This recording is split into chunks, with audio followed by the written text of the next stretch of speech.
அடுத்தது அல்லாஹ்வுடைய ரசூல் சொல்கிறார்கள், புகாரியில் 1374வது நபிமொழி, அபூதாவூதில் 4127வது நபிமொழி. அந்த மனிதனுக்கு அருகில் ஒரு வானவர் வருவார். அந்த வானவர் எப்படிப்பட்ட வானவராம்? அந்த வானவருக்கு 2 கண்ணும் தெரியாதாம். அந்த வானவர் பேச மாட்டாராம், ஊமையாம். ரசூலுல்லாஹி ஸல்லல்லாஹு அலைஹி வஸல்லம் அவர்கள் கூறினார்கள். என்ன காரணம்? அடுத்தவனுக்கு கொடுக்க போகிற தண்டனையை செவியேற்றால் ரசூலுல்லாஹி ஸல்லல்லாஹு அலைஹி வஸல்லம் அவர்கள் சொன்னார்கள், கபருடைய வாழ்வில் இருக்கிற ஒரு அடியானுக்கு ஒரு வகையான தண்டனை உண்டு. அந்த தண்டனையை யாராவது பூமிக்கு மேல் செவியேற்றால் பூமிக்கு மேல் இருக்கிற எல்லா மனிதர்களும் மயக்கம் போட்டு கீழே விழுந்து விடுவார்கள். அப்படிப்பட்ட ஒரு தண்டனை. ஆகவேதான் நபிகள் நாயகம் ஸல்லல்லாஹு அலைஹி வஸல்லம், அல்லாஹும்ம இன்னி அஊது பிக மின் அஸாபில் கப்ர், அல்லாஹ்வே கபருடைய வேதனையை விட்டும் எங்களை நீ காப்பாயாக, ரசூலுல்லாஹி ஸல்லல்லாஹு அலைஹி வஸல்லம் செய்த துஆ.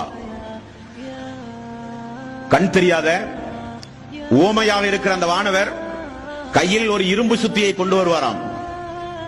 நபிகள் நாயகம் ஸல்லல்லாஹு அலைஹி வஸல்லம் அவர்கள் கூறினார்கள், அந்த சுற்றியை உஹது மலையில் ஒரு அடி அடித்தால் மலை பஞ்சு பஞ்சாக போய்விடுமாம்.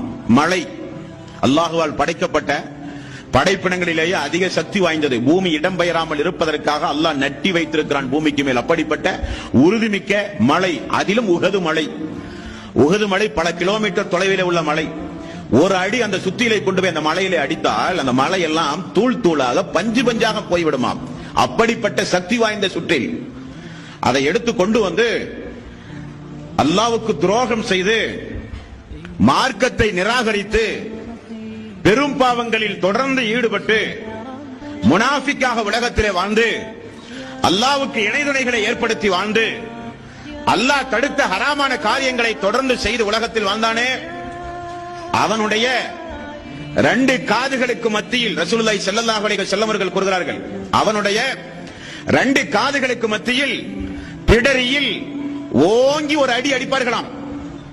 அந்த மனிதன் சுக்குநூறாக போய்விடுவான். அந்த நேரத்தில் அவன் போடுகிற அந்த சப்தத்தை எல்லா உயிர் ஜீவராசிகளும் கேட்கிறது.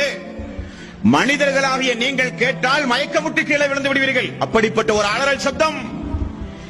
மீண்டும் அவனுடைய உடம்பு சேருகிறது. மறுபடியும் கொண்டு வந்து அவனை அடிப்பார்கள். அல்லாஹு அக்பர்.